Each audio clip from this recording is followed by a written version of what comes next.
చంద్ర అంటే వాక్యం కొరకు ప్రార్థన చేస్తారు.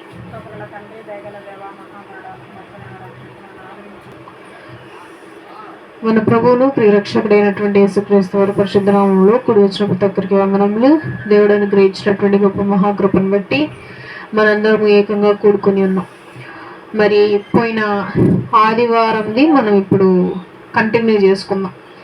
పోయిన ఆదివారం మనం చదువుకున్న మత్తయి సువార్త 26వ అధ్యాయం మొత్తం చదువుకున్నాం మనం. మరి మత్తయి సువార్త 26వ అధ్యాయంలో ఏం చూసాము అనంటే, ప్రజల పెద్దలు, అధికారులు, ప్రజలను పరిపాలించే అధికారులు, ప్రధాన యాజకులు అందరూ కయప్ప అనే ఒక అధికారి మందిరంలో అందరూ ఒక మీటింగ్ వేసుకున్నారు. ఏం మీటింగ్ అనంటే, యేసుక్రీస్తు ప్రభువారిని చంపాలి అని చెప్పి ఒక మీటింగ్ వేసుకున్నారు. ఆ మీటింగ్లో ఒక ఆయన చెప్తా ఉన్నాడు, పండగ వస్తుంది 2 రోజుల్లో పస్కా పండుగ. ఆ పస్కా పండుగలో చెయ్యొద్దు, చేస్తే అల్లర్లు రేగుతాయని చెప్పి ఆయన చెప్పాడు. సో తర్వాత ఆయన ఒక వ్యక్తి ఇంటికి వెళ్ళారు. కుష్ఠవ్యాధి కలిగినటువంటి ఒక వ్యక్తి ఇంటికి వెళ్తే భోజనం చేయటానికని కూర్చొని ఉంటే ఒక స్త్రీ వచ్చి నెత్తి మీద ఏం పోసిద్ది? అత్తరు పోసిద్ది. విలువ కలిగిన అత్తరు పోసిద్ది. శిష్యులు కోపం వస్తుంది. వాళ్ళు సనుక్కుంటారు, అనవసరంగా పోసింది అంత పెద్ద అత్తరు, చక్కగా అమ్ముకుంటే పేదవాళ్ళకి ఏదో ఒక సహాయంగా ఉండేది. అప్పుడు క్రీస్తు అంటాడు, సర్వలోకానికి సువార్త ప్రకటించడానికి ఈమె అభిషేకించింది నన్ను. అంటే క్రీస్తుని ఆమె అభిషేకించింది దేనికి? సువార్త ప్రకటించడానికి. పాస్టర్స్కి, సువార్థికులకి, ఇలా ప్రతి ఒక్కరికి అభిషేకం ఉంటుంది. నూనెతో అభిషేకం చేస్తూ ఉంటారు. అలా క్రీస్తుకు కూడా అభిషేకం చేశారు. క్రీస్తు కూడా బాప్తిస్మం తీసుకున్నాడు. అందుకే ఆయన అంటాడు, నన్ను పోలి నడువుడి అని. సో ఈమె ఏం చేసింది?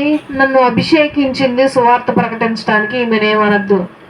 తర్వాత పస్కా భోజనం ఫస్ట్ డే. పస్కా అంటే ఏంటో చెప్పాను. పస్కా అంటే ఏంటి?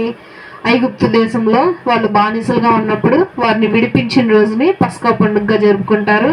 అది 7 రోజులు జరుపుకుంటారు. రొట్టె పులియకుండా తింటారు. ఆ రోజు తినింది ఆ రోజే తినాలి, వండింది. మిగిలితే పడేస్తారు, కానీ ఆ తర్వాత రోజు ఉంచుకొని తినరు. ఇజ్రాయేలీలు కాని వాళ్ళకి వారి ఆహారం పెట్టరు. ఆ 7 రోజులు చుట్టాలందరినీ పిలుచుకుంటారు. ఆ 7 రోజులు కంటిన్యూగా మందిరానికి వెళ్ళాలి. ప్రధాన యాజకుడు ధర్మశాస్త్రాన్ని చదువుతాడు. అందరూ కూర్చొని వినాల్సింది రూల్ అన్నమాట. అప్పుడు సరే అని చెప్పి ఇలా జరుగుతుంది. కూర్చొని శిష్యులు పస్కా పండుగకి భోజనం తయారు చేస్తారు. అప్పుడు క్రీస్తు అంటాడు, మీలో ఒకరు నన్ను పట్టించబోతున్నారు. అందరూ నేనా అంటారు. అనగానే అప్పుడు మరలా ఒక వ్యక్తి అంటాడు లేచి, ఎవరైనా? ఇస్కరియోతు యూదా అంటాడు లేచి, నేనేనా అని. నువ్వు అన్నట్టే అని అంటాడు ఆయన. కానీ ఆయనకు అర్థం కాదు. ఇస్కరియోతు యూదా ఏం చేస్తాడు? 30 వెండి నాణేలకి యేసుక్రీస్తు ప్రభువుని పట్టిస్తానని చెప్పి ఆ ప్రధాన యాజకులకి మాటిస్తాడు. సరే అని చెప్పి ఆ టైం కోసం వెయిట్ చేస్తూ ఉంటాడు. తర్వాత పేతురు గారు, ఇక్కడున్న వ్యక్తి నన్ను పట్టిస్తాడు, ఎవరైతే నా పాత్రలో చెయ్యి ముంచుతారో అతడే అని చెప్తాడు. ఆ ఇస్కరియోతు యూదానే చెయ్యి ముంచుతాడు. ఆయనకు కూడా తెలియదు అనమాట. డైరెక్ట్గా ఆయనే చెప్తాడు, నువ్వే నన్ను పట్టిస్తావని. కానీ ఆయన గ్రహించలేకపోతా ఉంటాడు ఇస్కరియోతు యూదా గారు. తర్వాత ఆయన గెత్సేమనే తోటకు వెళ్తాడు బాధపడటానికి, ప్రార్థించటానికి. ఎవరెవరిని తీసుకెళ్తారు? పేతురు గారిని తీసుకెళ్తారు. ఇంకో 2 జబేదై కుమారులు వాళ్ళు. అయితే వీళ్ళ పేర్లు మత్తయి సువార్తలో రాయలేదు, మార్కు సువార్తలో రాశారు. నేను చెప్పాను ముందే, నలుగురు 4 విధాలుగా రాశారు. వాళ్ళు చూసిన కోణంలో రాశారు. మత్తయి సువార్త గారు చూసిన కోణమేమో మనం ఇప్పుడు చదువుకుంటున్నాం. రేపు మనము మార్కు సువార్త ఆయన ఏ విధంగా చూశాడో తెలుసుకున్నాం. అయితే నేను ఎక్కడ దాకా చెప్తాను అనంటే, ఓన్లీ యేసుక్రీస్తు ప్రభువారిని పట్టుకొని సిలువేసి చంపేసేదాకా చెప్తా. సిలువ వేసి చంపేసిన తర్వాత నుండి ఏం జరిగిందో గుడ్ ఫ్రైడే రోజు తెలుసుకుందాం. అప్పటికి ఇది కంప్లీట్ అయిపోయింది 4 సువార్తలకి. సరే అని చెప్పి యేసుక్రీస్తు ప్రభువారు పేతురుని జబేదయి కుమారులు ఇద్దరిని తీసుకొని వెళ్ళి మీరు ఇక్కడే ఉండి ప్రార్థించండి, నేను ఇంకొంచెం ముందుకు వెళ్ళి ప్రార్థిస్తాను అని చెప్పి ప్రార్థిస్తాడు. ఏమని ప్రార్థిస్తాడు? నీకు వీలైతే నా దగ్గర ఉన్న ఈ పాత్రని తీసివేయండి. మరి ఏంటి ఆ పాత్ర అనంటే యెహోవా దేవుడి ఎడబాటుని ఆయన తట్టుకోలేకపోతూ నువ్వు మాత్రం నా చెయ్యొదలొద్దు, నాకు ఎన్ని శ్రమలైనా ఇవ్వు అని ప్రార్థన చేస్తూ వచ్చాడు. మరలా తిరిగి రావటము, శిష్యులందరూ చక్కగా నిద్రపోవటము. ఆ శిష్యులలో ఎవరిని పిలిచాడని కూడా మార్కు సువార్తలో ఉంటారు. అయితే ఒక అతను పిలిచి ఎందుకు నిద్రపోతున్నారు, మెలకుగా ఉండి ప్రార్థించలేరా, కొంచెం సమయం అయినా అని చెప్పి లేచి ప్రార్థించండి, నిద్రపోవద్దు అని చెప్పి మళ్ళీ రెండోసారి అదే విధంగా ప్రార్థన చేస్తారు. ఇక మళ్ళీ మూడోసారి వచ్చేసరికి మళ్ళీ నిద్రపోతూ ఉంటారు. సరే పదండి వెళ్ళిపోదాం, ఇక మనిషి కుమారుడు పాపుల చేతికి అప్పగింపబడు సమయం వచ్చేసింది అంటాడు. నన్ను పట్టుకోవడానికి, నన్ను పట్టించడానికి అతను దగ్గరకు వచ్చేసాడని చెప్తాడు. అప్పుడే వెంటనే ఇస్కరియోతు యూదా వస్తాడు. ఇస్కరియోతు యూదా వెనకాలే చాలా జన సమూహాన్ని వేసుకొని వస్తాడు. వాళ్ళందరూ గబగబా యేసుక్రీస్తు ప్రభువారి మీద పడిపోయి ఆయన అటు తిప్పి ఇటు తిప్పి పట్టేసుకుంటారు అందరు కలిసి. అప్పుడు అక్కడ ఉన్నటువంటి శిష్యుడు ఒకడు కోపం వచ్చి వరలో ఉన్నటువంటి కత్తి తీసి అక్కడున్న ఒక సైనికుడి చెవి నరికేస్తే అప్పుడు క్రీస్తు అంటాడు, ఆ కత్తి తీసుకువెళ్ళి మళ్ళీ అదే వరలో పెట్టే, కత్తి పట్టుకున్నవాడు కత్తితోనే నశిస్తాడు. సో మళ్ళా ఆ తర్వాత క్రీస్తు ఏమని అంటాడు, ఒక బందిపోటును పట్టుకున్నట్టు నన్ను పట్టుకుంటున్నారు అని అంటాడు క్రీస్తు. మాట చదువుదాం ఒకసారి. మత్తయి సువార్త 26వ అధ్యాయము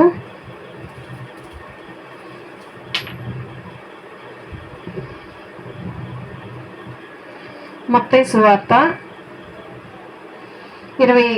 అధ్యాయము 55వ వచనం. మత్తయి సువార్త 26వ అధ్యాయము 55వ వచనం. బందిపోటు దొంగ మీదకి వచ్చినట్లు కత్తులతోనూ గుదియలతోనూ నన్ను పట్టుకొని వచ్చితిరా. చాలు. ఆ జన సమూహం ఏమేమి పట్టుకొని వచ్చారు? కత్తులు, గుదియలు. అవి ఎవరిని పట్టుకునేటప్పుడు తీసుకొని వస్తారంట? బందిపోడు దొంగలు పట్టుకునేటప్పుడు తీసుకొస్తారు. బందిపోడు దొంగలు అంటే ఏంటి చెప్పాను. ఊర్లు వెళ్ళేటప్పుడు ప్రజలు ఏం చేసేవాళ్ళు అంటే, ఇంతకుముందు బండ్లు ఇవేమి లేవు కాబట్టి కాలి నడకన వెళ్ళేవాళ్ళు. సో కాలి నడకన వెళ్ళేటప్పుడు, గాడిద మీద ఎక్కి వెళ్ళేటప్పుడు వీళ్ళు కావాల్సిన సామాగ్రి, ఏమి ఎగ్జాంపుల్గా డబ్బులు, నగలు, బట్టలు, ఆహారము ఇవన్నీ మూట కట్టుకుని నడుచుకుంటూ వెళ్ళేవాళ్ళు. ఈ బందిపోటు దొంగలు కాపు కాసి వాళ్ళని పట్టుకొని కొట్టటము లేకపోతే చంపేయటం చేసి అక్కడున్న వాటిని దొంగిలించేవాళ్ళు. అయితే అలాంటి బందిపోటును పట్టుకోవటానికి వచ్చినట్లుగా యేసుక్రీస్తు ప్రభువుని పట్టుకోవటానికి రావటం జరిగింది. ఇక తర్వాత ఆయన్ని తీసుకెళ్ళి నుంచోబెడితే అందరూ ఆయన మీద ఏదో ఒక నింద వేయాలి అని చెప్పి చూస్తూ ఉంటారు. కానీ ఏమి నింద వేయాలో ఎవరికి అర్థం కాదు. ఎందుకు అనంటే ఆయన నీతిమంతుడు అని బైబిల్ చెప్తుంది. అప్పుడు వాళ్ళలో ఒక అతను లేచి, ఇతను దైవ దూషణ చేస్తూ ఉన్నాడు. ఏంటి అదనంటే, మందిరం ఉంది, మనకున్న మందిరాన్ని పడగొట్టేసి 3 రోజుల్లో తిరిగి కడతానన్నాడు. దీంట్లో తప్పేమైనా ఉందా? ఒక మందిరం ఉంది ఎగ్జాంపుల్గా, ఆ మందిరం త్వరలో పడిపోయిద్ది, మరలా తిరిగి కడతాను అన్నాడు. దానిలో తప్పేమైనా ఉందా? దానికి కూడా వారు శిక్ష విధించడానికి ముందుకొచ్చారు. అసలు దానిలో ఏం తప్పు వెతికి వాళ్ళు చెప్పారో కూడా తర్వాత గ్రంథంలో రేపు చూద్దాం అని అంటే, అప్పుడు పిలాతు గారు సెకండ్ ఆయన, సరే ఇప్పుడు ఏం చేయమంటాడు? పిలాతు గారు కాదు, ముందు వ్యక్తి ఇంకొక ఆయన అంటాడు, సరే ఇప్పుడు ఏం చేద్దాం ఇతన్ని అని అంటే, మరణ శిక్ష వేయాలి ఈయనకి అని చెప్పి ప్రజలందరూ అరుస్తూ ఉంటారు. సరే అని చెప్పి అతని పై అధికారి దగ్గరికి తీసుకెళ్తారు, పిలాతు దగ్గరికి. ఆ తర్వాత ఇప్పుడు మనం చదువుతాం అనమాట. ఆయన్ని తీర్పు వచ్చాక, మరణ శిక్ష వెయ్యాలి అనే తీర్పు వచ్చాక ఆయనను పెట్టిన హింస ఒకసారి చదువుదాం. 26వ అధ్యాయము 26వ అధ్యాయము 66వ వచనం. 26:66 66. మత్తయి 26:66. 26వ అధ్యాయము 66వ వచనం. 26వ అధ్యాయము 26వ అధ్యాయము 66వ వచనం. మీకేమి తోచుచున్నదని అడిగెను. అందుకు వారు, వీడు మరణమునకు పాత్రుడనిరి. అప్పుడు వారు ఆయన ముఖము మీద ఉమ్మివేసి ఆయనను గుద్దిరి.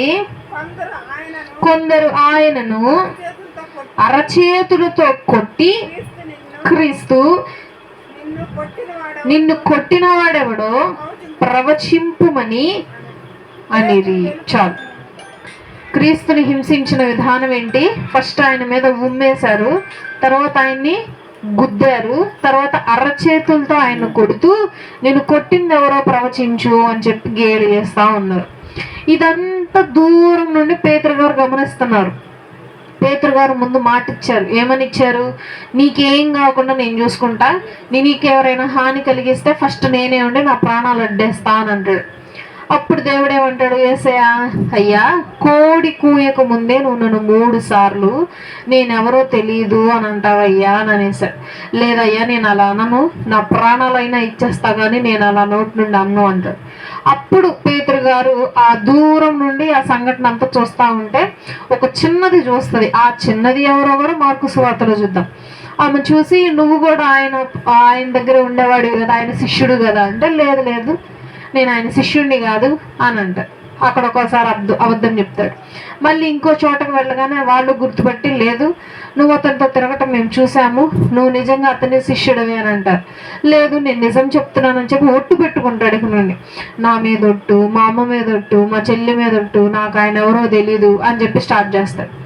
ఇంకా మళ్ళీ 3వసారి ఇంకొకరు పట్టుకొని, నువ్వు ఖచ్చితంగా ఆయనకు సంబంధించిన వాడివే, నాకు తెలుసు అని అంటారు. లేదు, ఒకవేళ నువ్వు చెప్పిందే జరిగితే నేను నాశనం అయిపోతానని చెప్పి తనను తాను శపించుకోవటానికి కూడా సిద్ధపడిపోతాడు. వెంటనే కోడి కూసిద్ది. కోడి కూసిన వెంటనే ఆయనకు అప్పుడు జ్ఞాపకం వచ్చింది.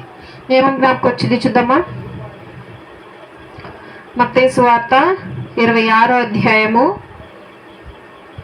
74, 75 వచనాలు. 26 అదే అధ్యాయము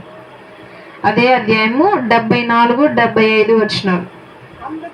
అందుకు అతడు ఆ మనుష్యుని నేనెరుగనని చెప్పి శపించుకొనుటకును ఒట్టు పెట్టుకొనుటకును మొదలు పెట్టెను. వెంటనే కోడి కూసెను.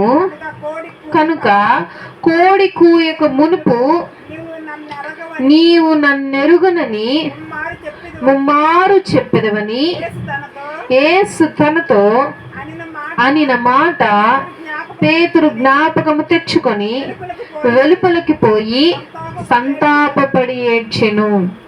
పేతురు గారు అప్పటిదాకా నేను క్రీస్తుతోనే ఉంటాను అని చెప్పి చివరికి ఏం చేశాడు? క్రీస్తుని వదిలేశాడు.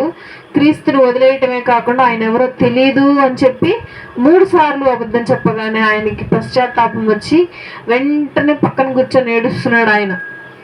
తర్వాత 27వ వచనం మొదటి నుండి చదువుకుంటూ వద్దాం.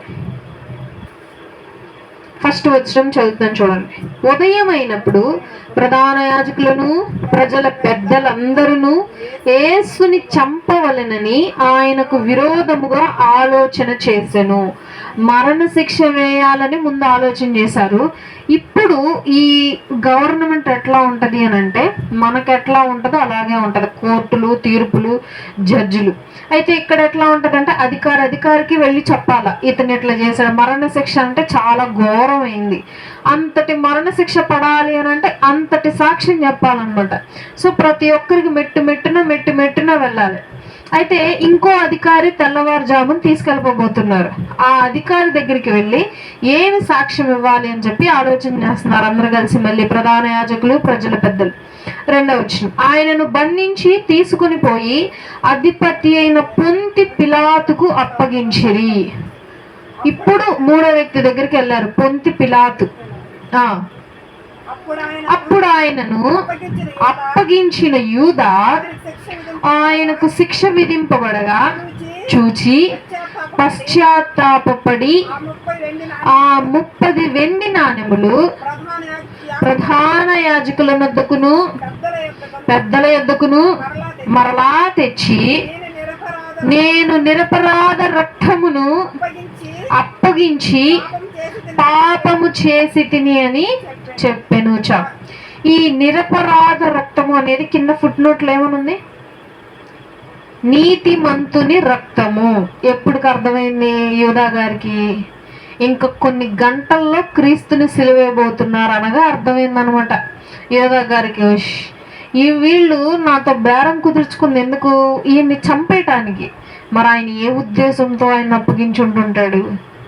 యోధా గారు జస్ట్ జైలు వేస్తారనుకున్నాడు, జస్ట్ కొట్టి వదిలేస్తారనుకున్నాడు, ఏం చెప్పి ఆయనను ఒప్పించారో తెలియదు. కానీ చివరికి రియలైజ్ అయింది ఏంటి అని అంటే, వీళ్ళు ఆయనను చంపటానికి నన్ను ఒక వస్తువులాగా వాడుకున్నారని తర్వాత అర్థమయ్యి మళ్ళీ వాళ్ళ దగ్గరికి వెళ్ళి వాళ్ళు ఇచ్చిన 30 వెండి నాణాలు వాళ్ళకి ఇచ్చి, నేను తప్పు చేశాను, నిరపరాధ రక్తము నా మీద పడబోతుంది, నేను పాపం చేశాను, నీతిమంతుడిని అనవసరంగా అప్పగిస్తున్నాను, నన్ను క్షమించండి, ఈ వెండి నాణాలు తీసేసుకోండి. ఎందుకు వెళ్ళి ఉంటాడు? ఎందుకు ఇస్తున్నట్టున్నాడు చెప్పండి? ఎందుకు మళ్ళీ తిరిగి వెళ్ళి ఎందుకు డబ్బులు తిరిగి ఇచ్చేస్తున్నాడు? ఏ ఉద్దేశంతో? ఎందుకు తీసుకున్నాడు వెండి నాణాలు? ఆయనను అప్పగించడానికి తీసుకున్నాడు. తిరిగి ఇచ్చేస్తే ఏం చేస్తారనుకుంటున్నాడు? వాళ్ళు వదిలేస్తారేమో, తిరిగి ఇచ్చేస్తా వాళ్ళ డబ్బులు వాళ్ళకి అని అనుకుని ఉంటాడు. వాళ్ళు వదులుతారా? అర్థమవుతున్నాయి అన్న మాటలు. వాళ్ళు వదులుతారా మరి తిరిగి అని అంటే? వదలరు. 30 వెండి నాణాలు కూడా వాళ్ళు ఎట్లా ఇచ్చారు? తూచి ఇచ్చారు. ఒక నాణం అటు అవ్వకూడదు, ఒక నాణం ఇటు అవ్వకూడదు అని చెప్పి తూచి ఇచ్చిన వాళ్ళ మనస్తత్వాలు ఎట్లుంటాయి? సో మరలా వాళ్ళ దగ్గరికి వెళ్ళి నీ డబ్బులు నీకు ఇచ్చేస్తా, ఆయన వదిలే అన్నట్లుగా వెళ్తే వాళ్ళు ఏమంటున్నారు? కంటిన్యూ. ఇంకొంచెం పైన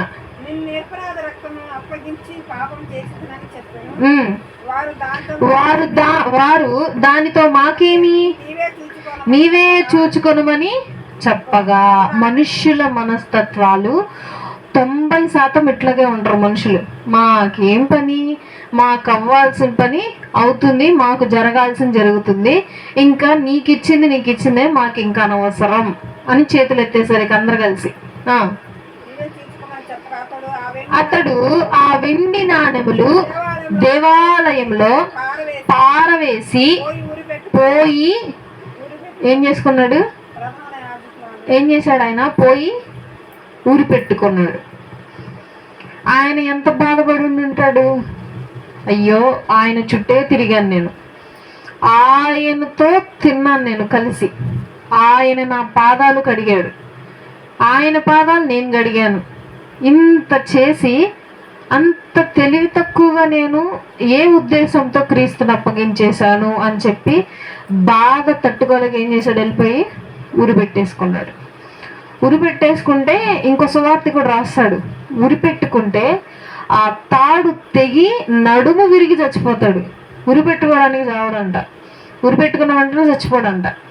ఉరి పెట్టుకున్నాక ఆ తాడు తెగుతుందంట, తెగి కింద పడి నడుము ఇరిగి ఆ వేదన తట్టుకోలేక చచ్చిపోతాడంట చివరికి.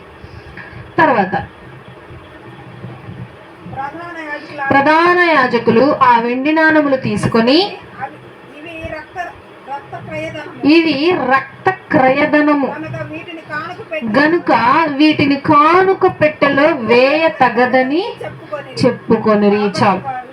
ఇజ్రాయేలీలు భక్తి ఎట్లా ఉంటదంటే ఇలా ఉంటది, చాలా అద్భుతమైన భక్తి. చూసారా, ఎన్ని పాపాలు చేసినా సరే దేవుడి దగ్గరికి వచ్చేసరికి ఎట్లుంటారు? కరెక్ట్గా ఉంటారు. వీళ్ళకి ఏమని అర్థమైంది? ఇది తప్పు, ఇది మనం అన్యాయంగా వారికి ఈ పాపాన్ని అంటగట్టి అతని చావుకు కారణమయ్యి ఇచ్చిన డబ్బు తీసుకెళ్ళి ఎక్కడ వేయకూడదు, మళ్ళీ దేవునికి వేయకూడదు, కానుకలుగా ఇవ్వకూడదు. ఇస్తే ఏమైంది? తిరిగి శిక్షను అనుభవిస్తాం. కాబట్టి దీన్ని తీసుకెళ్ళి ఇంకో విధంగా చేయాలి. సో ఇజ్రాయేలీలు చాలా భక్తిపరులు. ఆ వారిలో నుండి వచ్చిన వ్యక్తే సౌలు గారు. సౌలు నుండి పౌలుగా మారినటువంటి వ్యక్తి. ఆయన భక్తి చాలా అద్భుతంగా ఉంటుంది. అందుకే ఇజ్రాయేలీలు గొప్పవారు, వారి భక్తి కూడా గొప్పది. సో తర్వాత వేయ తగదని చెప్పుకొనిది. కాబట్టి వారు ఆలోచన చేసి వాటినిచ్చి పరదేశులను పాతి పెట్టుటకు కుమ్మరి వాని పొలము కొనిరి.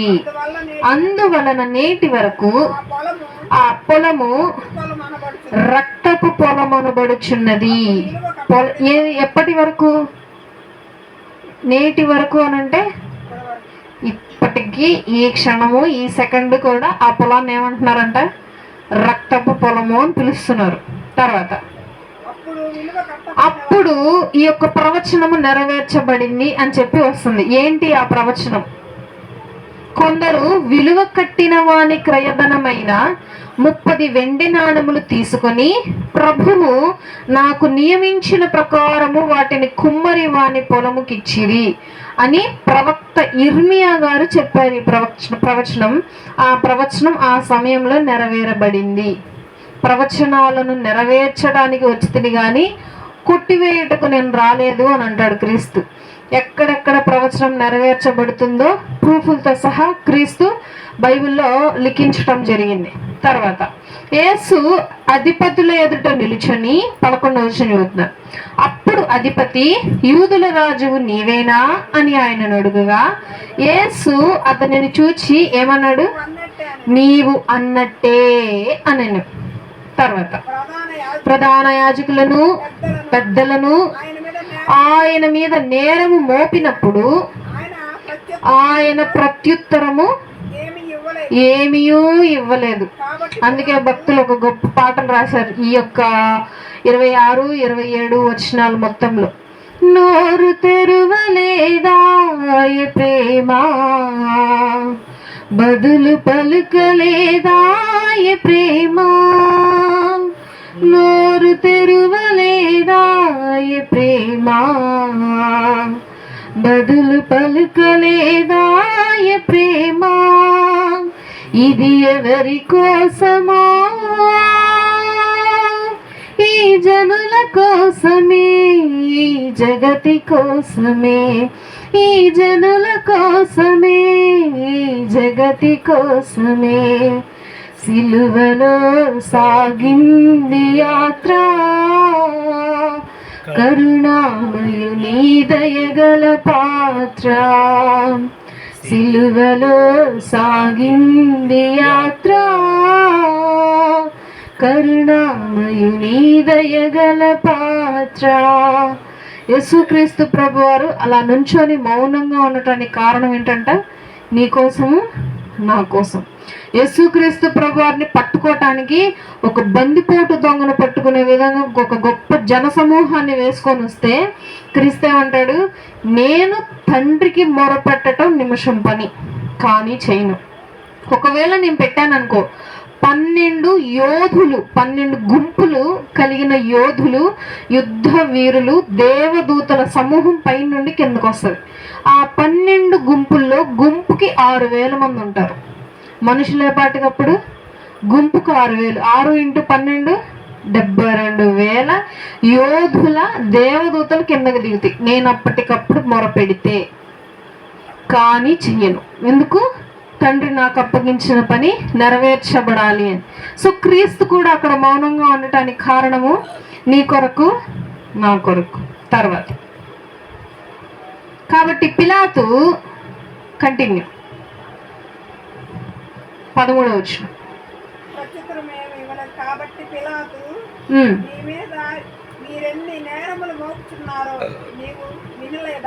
నీ మీద వీరు ఎన్ని నేరములు మోపుచున్నారో నీవు వినలేదా అని ఆయనను అడిగాను. అయితే ఆయన ఒక్క మాటైనను అతనికి ఉత్తరం ఇయ్యలేదు. గనుక అధిపతి మిక్కిలి ఆశ్చర్యపడెను. చాలు. ఆ స్థానంలో ఆ పొజిషన్లో ఉన్నప్పుడు ఆ ఖైదీ కానీ ముద్దాయి ఏం చేస్తాడు? డిఫెండ్ చేసుకుంటాడు. అంటే నేను ఈ తప్పు చేయలేదు అని చెప్పి చెప్పటము, వాళ్ళు అబద్ధాలు చెప్తున్నారు అంటే రియాక్ట్ అవుతాడు అనమాట మనిషి. తన మీద అన్యాయంగా ఒక తప్పు మోపినా, తప్పు చేసినా ఏం చేసినా సరే మనిషి ఏమవుతాడంటే అక్కడ రియాక్ట్ అవుతాడు. అక్కడ ఏమీ జరగకుండా సైలెంట్ కూర్చునేసరికి ఆయనకి ఏమనిపించింది? జస్ట్ ఆశ్చర్యం వేయలే ఆయనకి, మిక్కిలి ఆశ్చర్యం, అంటే చాలా గొప్ప ఆశ్చర్యం అంట. ఎప్పుడూ కననిటువంటి ఆశ్చర్యం అది, ఎవరి దగ్గర చూడనటువంటిది ఆయన చూశాడు. ఇంత ఆశ్చర్యపడుతూ ఆయన కొన్ని మాటలు అంటాడు చూడండి. ఉత్తరం ఇయ్యలేదు. జనులు కోరుకొనిన ఒక ఖైదీని పండుగల విడుదల చేయుట అధిపతికి వాడుక. ఒక్క నిమిషం. జనులు కోరికొనిన ఒక ఖైదీని పండుగలో విడుదల చేయుట అతిథికి వాడుక. ఆ కాలమందు బరబ్బా అను ప్రసిద్ధుడైన ఒక ఖైదీ చెరసాలలో ఉండెను. చాలు ఒక్క నిమిషం. బరబ్బా ఈయన గురించి చెప్పాలి అని అంటే రేపు చూపిస్తాం మీకు వీడియోలు, ఒక 2 వీడియోలు చూపిస్తాం మీకు. యేసుక్రీస్తు ప్రభువారి గురించి, ఆయన పుట్టుక, ఆయన మరణం మొత్తం సినిమాలు తీశారనమాట ఇంగ్లీష్ వాళ్ళు బాగా. అవి తెలుగులో కూడా ఉన్నాయి డబ్బింగ్. అయితే వాళ్ళు చూపించే విధానం చాలా అద్భుతంగా ఉంటుందన్నమాట. అలా ఈ బరబ్బా క్యారెక్టర్ ఒక ఆయన చేస్తున్నాడంట, యాక్టర్. ఆయన ఎథిసిస్ట్, అంటే ఏ దేవుణ్ణి నమ్మడు, ఏ దేవుడే లేడంటారు ఆ యాక్టర్. జీసస్లో ఒక ఆయన యాక్టర్గా చేశాడు. యేసుక్రీస్తు ప్రభువట మందిరం బయట నుంచొని ఉంటారు, బరబ్బాను వదిలేస్తారు. ఈ హీరో బరబ్బాను వదిలేశారు కదా, హ్యాపీగా పండగ చేసుకుంటూ అందరికి థ్యాంక్స్ చెప్తూ అలా బయటకు వచ్చి, అలా యేసుక్రీస్తు ప్రభువారిలో ఉన్న క్యారెక్టర్ ఇట్లా చూశాడంట యేసయ్యని పక్కకి.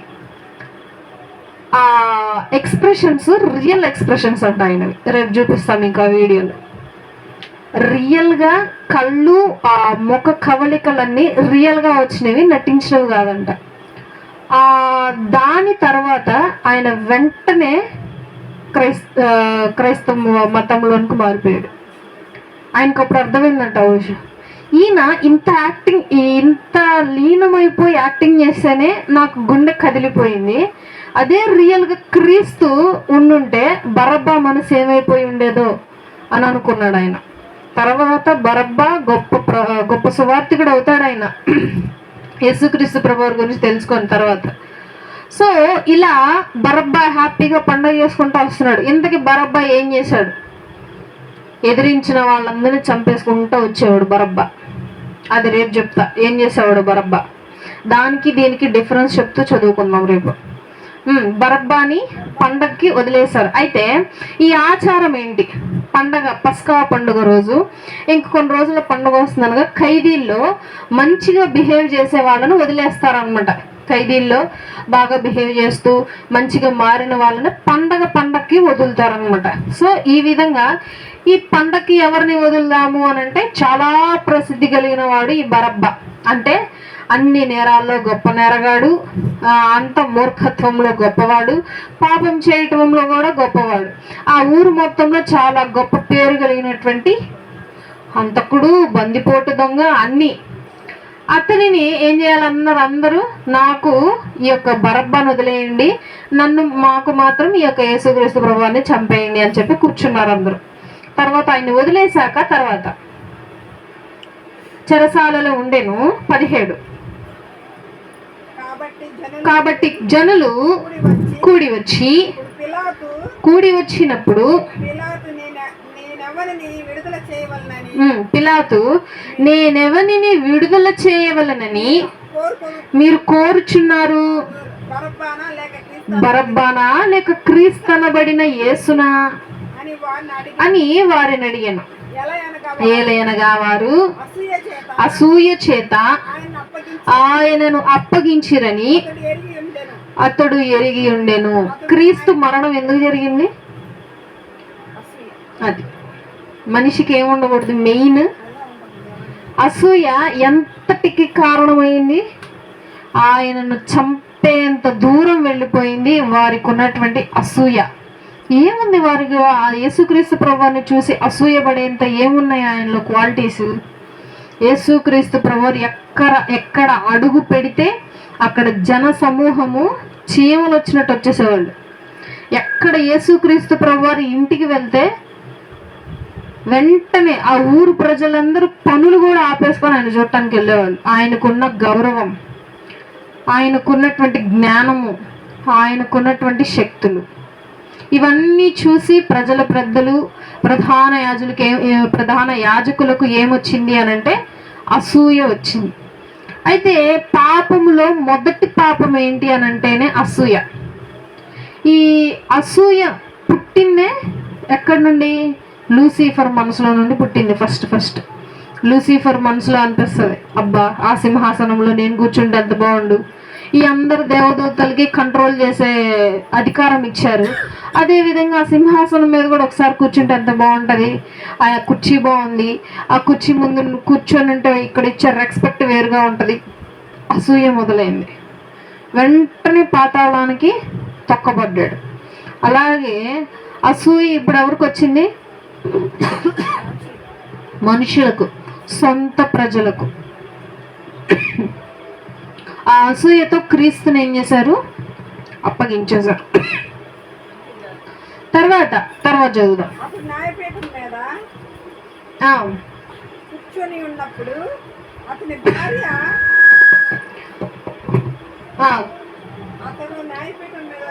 అతడు న్యాయపీఠం మీద కూర్చున్నప్పుడు అతని భార్య నీవు ఆ నీతిమంతుని జోలికి పోవద్దు, ఈ ప్రొద్దు ఆయనను గూర్చి నేను కలలో మిక్కిలి బాధపడి తినని అతని యొద్దకు వర్తమానము పంపెను. చాలు. పొంతు పిలాతు గారు ఈ యొక్క కోణం నుండి అట్లా తప్పుకున్నట్టు మత్తయ్య గారు చూపిస్తారు. ఈ పాపంలో నుండి తప్పుకున్నట్టు చూపిస్తారు. ఆవిడ పేరు అంటే పొంతు పిలాతు భార్య పేరు గ్లాడ్యులా ప్రోక్యులా. ఆమె గురించి చరిత్రలో ఉంటదన్నమాట. ఈ పొంతు పిలాతు గారి భార్య చాలా నీతివంతురాలు, భక్తిపరురాలు, మంచిది. ఈమెకి ఏం చేసింది?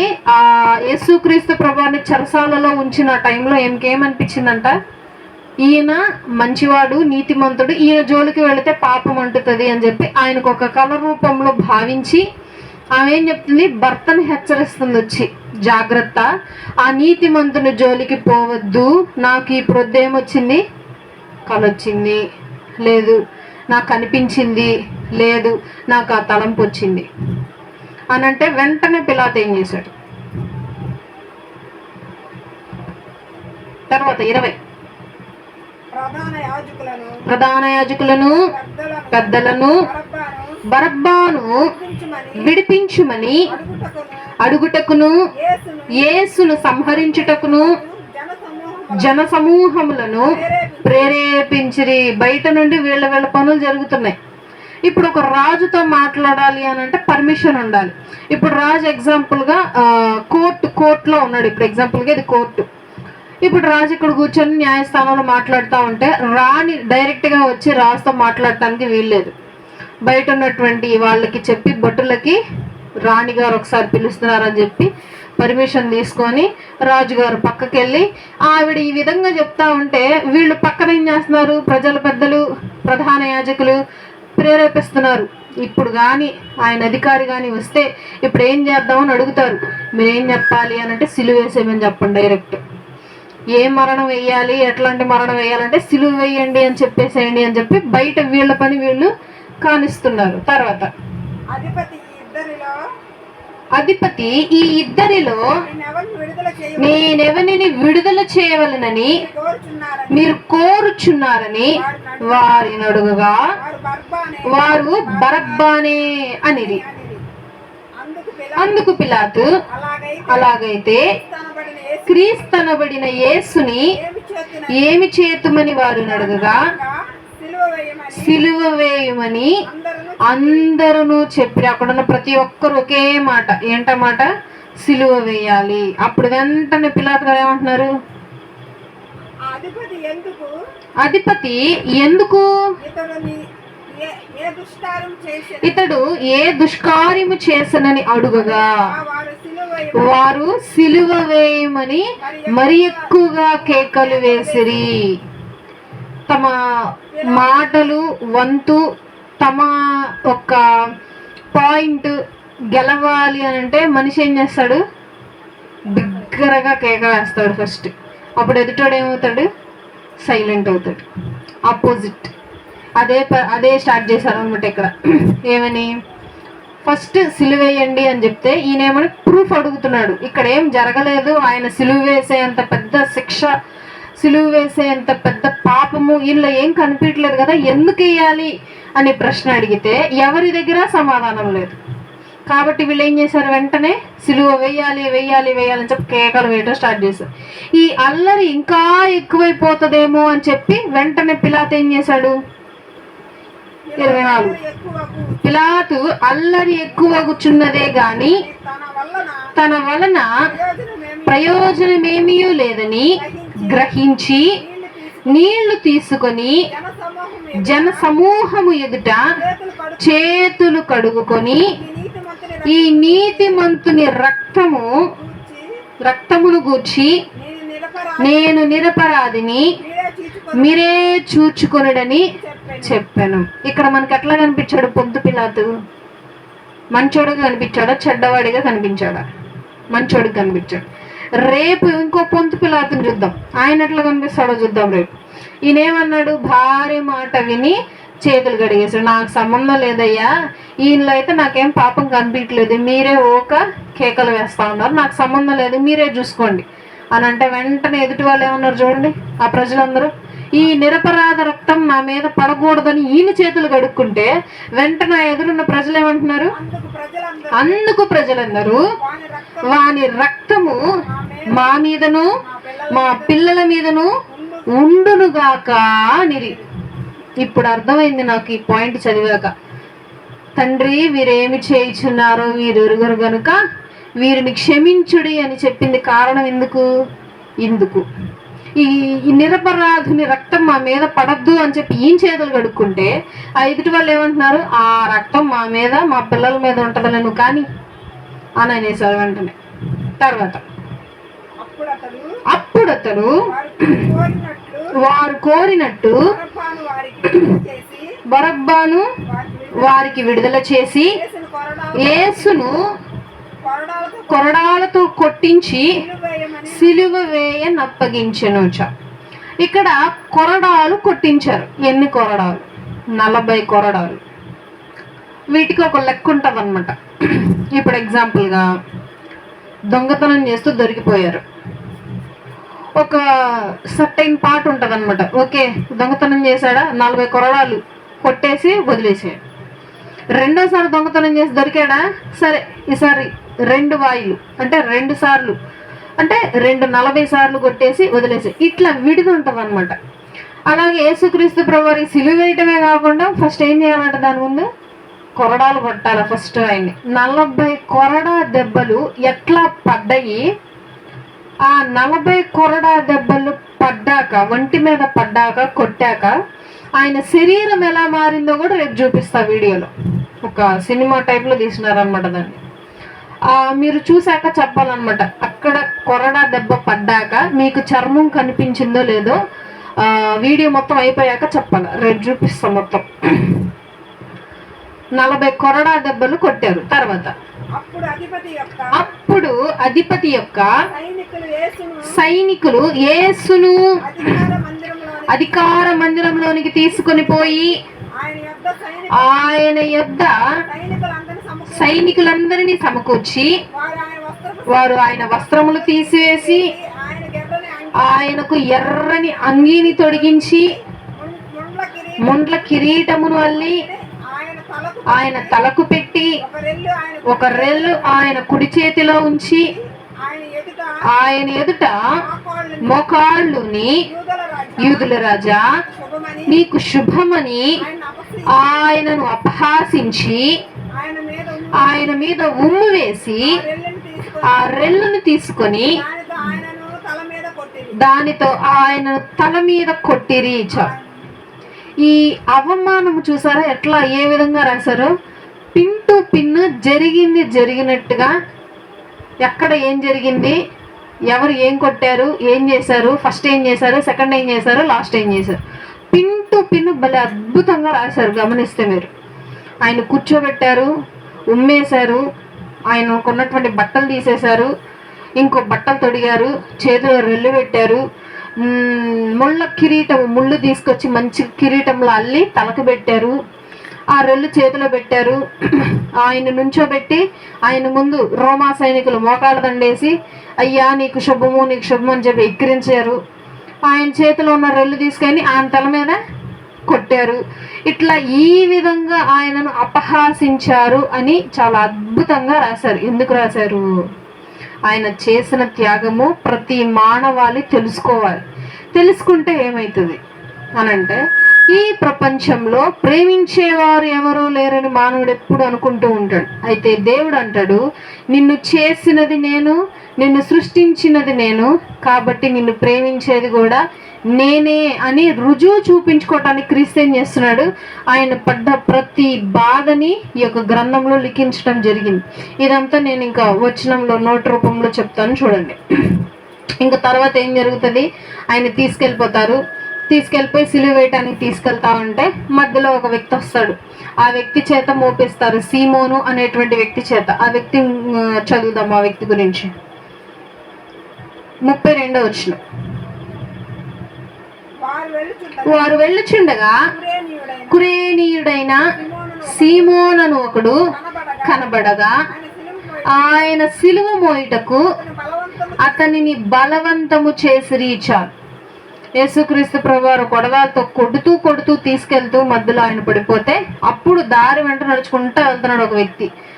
రా నువ్వు సిలువ మోయి అని చెప్పి అతన్ని బలవంతం చేసి ఆయన చేత సిలువ మోపించారు. తర్వాత పైకి తీసుకెళ్లారు. ఆ కొండ పేరు గొల్గొత్తా, కపాలము అనబడే స్థలం. అది కపాలము అనంటే పుర్రె, మనిషి పుర్రెలాగా ఉంటది ఆ కొండ.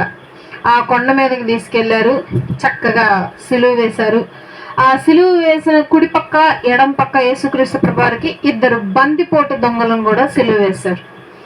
సిలువ వేసేసాక ఇందాక చెప్పాను మీకు సినిమా, ఆ యేసుక్రీస్తు ప్రభువారి యాక్ట్ చేస్తున్నటువంటి యాక్టర్ సిలువ మీద ఉంటే ఆయన డొక్కలో పొడుస్తారు, వచ్చి చనిపోయాడా బ్రతుకున్నాడా అని టెస్ట్ చేయడానికి. బల్లెం తీసుకొని ఒక సైనికుడు డొక్కలో అట్లా పొడిస్తే నీరు వేరుగా రక్తం వేరుగా పారెను అని ఉంటుంది. అయితే ఆ యాక్టర్ కూడా వచ్చి అట్లా పొడిస్తే సేమ్ నీరు వేరుగా రక్తం వేరుగా పారిద్ది. ఆ షాట్ అయిపోయాక ఆయన పొడిచినటువంటి వ్యక్తి వచ్చి ఆ యాక్టర్ని వాటేసుకొని ఏడుస్తున్నాడు అంట. నొప్పిగా ఏమన్నా ఉందా, హట్ అయ్యిందా, తగిలిందా, గుచ్చుకుందా అని ఏడుస్తున్నాడంట. ఆ సినిమా తీసిన ప్రతి ఒక్కళ్ళు సగానికి సగం క్రీస్తు, ఎవరిని దేవుళ్ళే నమ్మనటువంటి వారందరూ క్రైస్తవ్యంలోకి మారడం జరిగింది. వాళ్ళందరూ క్రీస్తు ప్రేమ ఇలాంటిది అని వాళ్ళు నటిస్తూ తెలుసుకున్నారనమాట. వెంటనే ఆయన వచ్చి సారీ చెప్తాడంట ఆ యాక్టర్కి. ఆ యాక్టర్ ఒక ఇంటర్వ్యూలో చెప్తాడు, he said sorry to me అని అంటాడు.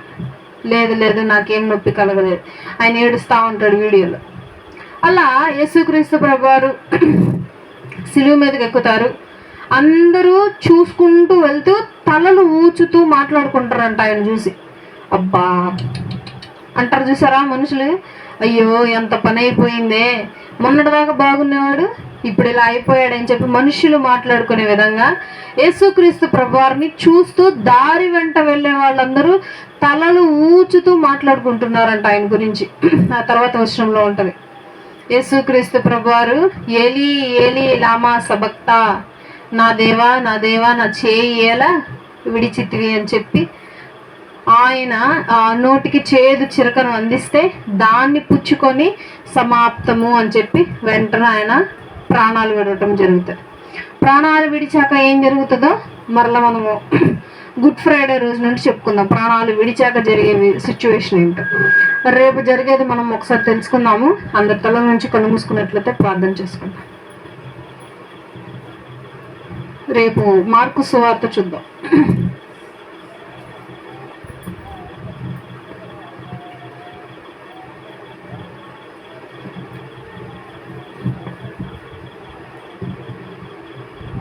స్తోత్రం స్తోత్రం స్తోత్రం స్తోత్రం స్తోత్రం స్తోత్రం స్తోత్రం ప్రభువా, నీకే వందనాలు స్తుతులు స్తోత్రములు తండ్రి, నీకే వందనాలు స్తుతులు స్తోత్రం ప్రభువా. ఎంతో మంది రోజులకు నశించిపోచుండగా మీరు మమ్మల్ని అలా చేయకుండా మమ్మల్ని ఇప్పటికీ సజీవులకు ఉంచిన విధానం బట్టి నీకు స్తుతులు స్తోత్రాలు నా తండ్రి. అందరము ప్రార్థన చేద్దాం ఏకంగా కూడి. ఆయనకు జరిగినటువంటి అన్యాయమును, ఆయన మన కొరకు పొందినటువంటి బాధలు, శ్రమలు, కష్టములు, అవమానములు జ్ఞాపకం చేసుకుంటూ ప్రార్థన చేద్దాం. నీకే స్తోత్రములు ప్రభువా, నీకే స్తోత్రములు. మా కొరకు గొప్ప త్యాగములు చేసిన తండ్రి నీ కృతజ్ఞతలు. నీవు చేసిన త్యాగమును మేము ఎన్నడూ మరువక నా ప్రభువా, అయ్యా నా తండ్రి, ఎన్నడూ మరువక నా తండ్రి, నీ యొక్క చిత్తానుసారంగా బ్రతికే కృపను మా అందరికీ నీ అనుగ్రహించండి నా తండ్రి. మా కొరకు చేసిన ఇంత గొప్ప త్యాగమును బట్టి నీ కృతజ్ఞతలు నా ప్రభువా.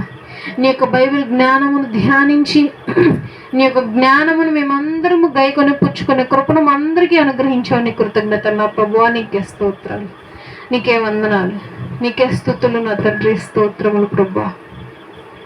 కూడి వచ్చిన ప్రతి ఒక్కరిని బట్టి నీ కృతజ్ఞతలు నా తండ్రి.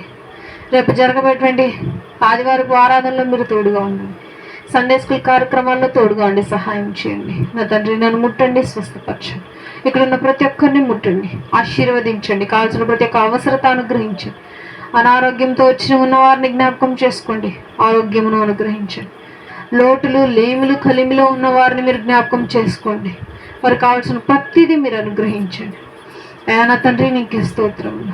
సంఘమును దీవించండి, ఆశీర్వదించండి, అభివృద్ధిపరచండి. మినిస్ట్రీని ఆశీర్వదించండి, అభివృద్ధిపరచండి నా ప్రభువా. నీకే స్తోత్రములు ఆయన. నీ యొక్క సిలువ ధ్యానములు నా తండ్రి ప్రభువా అయ్యా ధ్యానించుకునే కృపను అనుగ్రహించారు. కృతజ్ఞతలు అయ్యా. నీ యొక్క తెలివిని, జ్ఞానమును నాకు అనుగ్రహించండి అయ్యా. నీ యొక్క మాటలు, అమూల్యమైన మాటలు ఆ నోట నుంచి నా తండ్రి నీ యొక్క ప్రజలకు తండ్రి ప్రభా బోధించే కృపను అనుగ్రహిస్తున్నారు. నీ కృతజ్ఞతలు, నీకే స్తోత్రాలు తండ్రి ప్రభా. అయ్యా యొక్క కుడికను ముగించుకొని స్వగృహాలకు వెళ్ళబోచుండగా రాకపోకలు తోడుగా ఉండి సహాయం చేయండి. మేము ఇప్పుడు నిద్రపోవచ్చుండగా కొద్దిసేపట్లో మా పడకల చుట్టూ నిరకల కాపుదల భద్రపరిచి అయ్యా నా తండ్రి మరలా రేపటి దినాన ప్రొద్దునే లేచి నిన్ను స్తుతించి గణపరిచి నీ యొక్క సన్నిధిలో మేమందరం ఏకంగా కూడి నిన్ను స్తుతించి గణపరిచే భాగ్యం అనుగ్రహించమని యేసునామమున పెట్టి అడిగి వేడుకొంచి ప్రార్థిస్తున్నాం తండ్రి, ఆమేన్. మన తండ్రి నేను ప్రేమయు కుమారుడైన యేసుక్రీస్తు ప్రభువారి కృపయు పరిశుద్ధాత్మ అన్యోన్య సహవాసము మనందరికీ ఎల్లప్పుడూ తోడైండి నడిపించునుగాక. ఆమేన్. అందరికీ వందనాలు.